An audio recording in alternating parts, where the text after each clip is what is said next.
Oke, terlebih dahulu saya nak ucapkan selamat sejahtera kepada lecturer kita ataupun lecturer kami, iaitu Sir Muhyiddin, dan SB kami, saya iaitu Madam Faridah. Oke, untuk pembentangkan saya ini saya akan bentangkan tentang tempat penyimpanan kasut mudah alih dan pelbagai guna. Saya ada Simorundik anak David, pemegang meeting number 67720.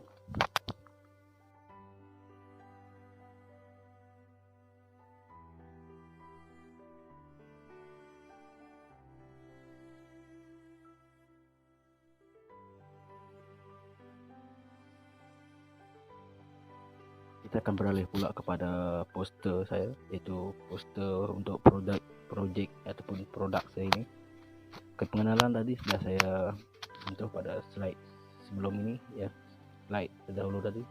Oke, pengenalannya adalah tempat penyimpanan kasut mudah alih ini direka khas untuk mereka yang gemar melancong dan selalunya balik kampung.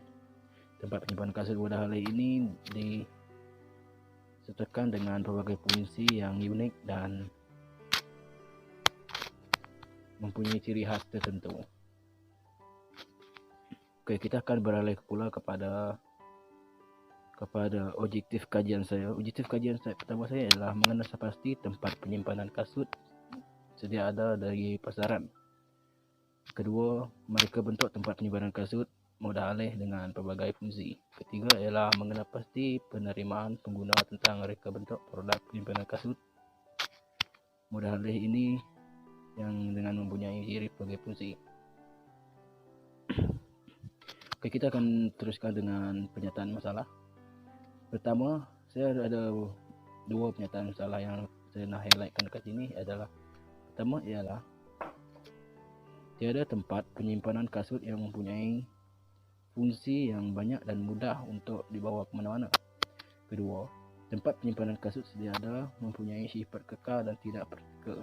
Maksudnya tempat penyimpanan kasut yang kita selalu lihat adalah bersifat kekal, kalau ianya pun tidak boleh dibawa ke mana-mana, dan ianya tidak praktikal di mana-mana di sesuatu tempat.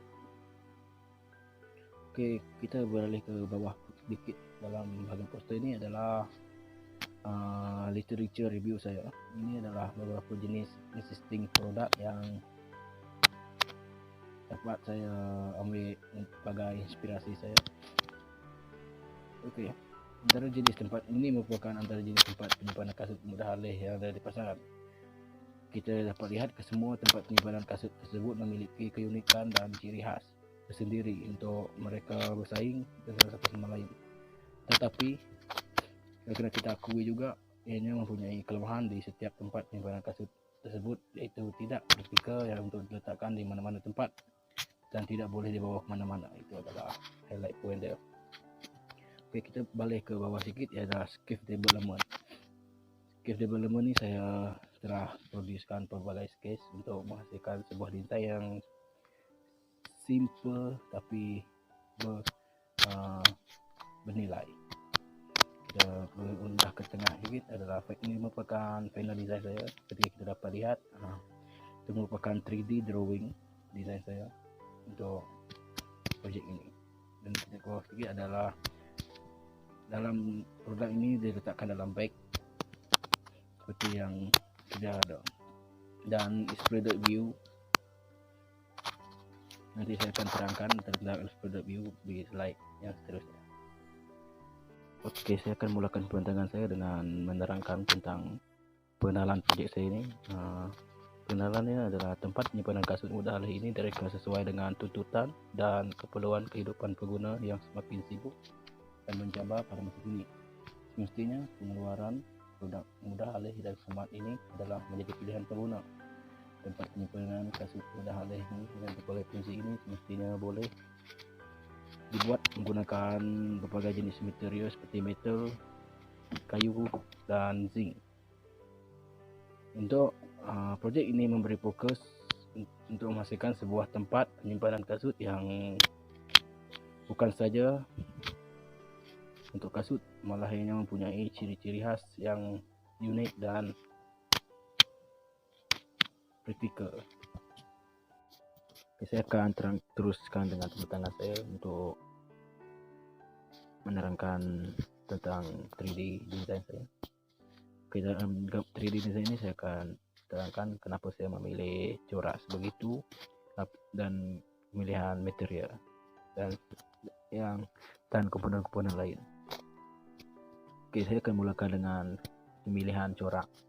Seperti yang kita dapat lihat adalah corak itu merupakan tipografi S sebenarnya.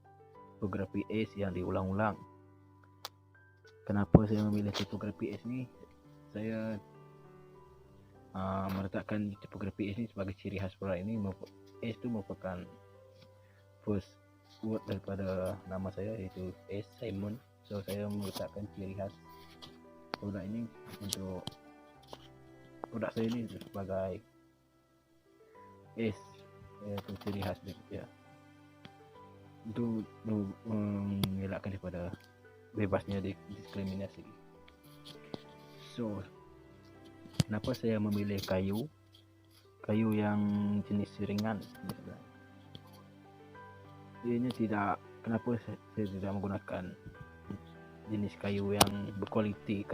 Sebab ianya produk ini produk yang perlu dibawa ke mana-mana, ianya perlu jenis kayu yang ringan tetapi tahan lama. Kenapa? Pada asalnya saya memilih untuk menggunakan material stainless steel, tetapi setelah saya mengedarkan responden atau soal selidik, saya dapati bahawa majoriti daripada responden saya untuk memilih kayu, dan saya tanya pada responden, pada orang soal itu saya meletakkan pertanyaan seperti kenapa memilih produk material kayu. Kebanyakan daripada mereka menjawab material kayu senang didapati, murah dan senang dibentuk. Itu adalah majoriti dia adalah senang didapati. So saya mengikuti kehendak mereka untuk pasaran dia. Dan teruskan dengan menerangkan tentang exploded view seperti yang terdapat pada slide tersebut. Okey.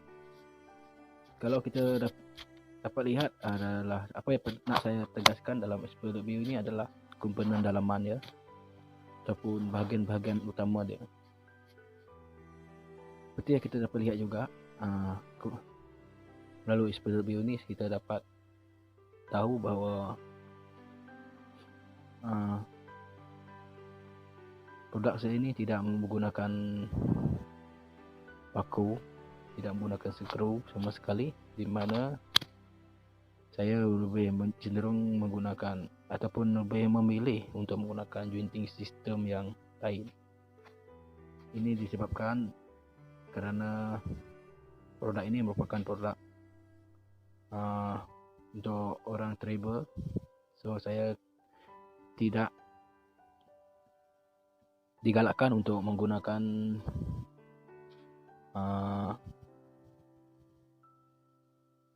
paku ataupun skru kerana ianya mudah detect sesuatu ataupun ianya mudah berkarat.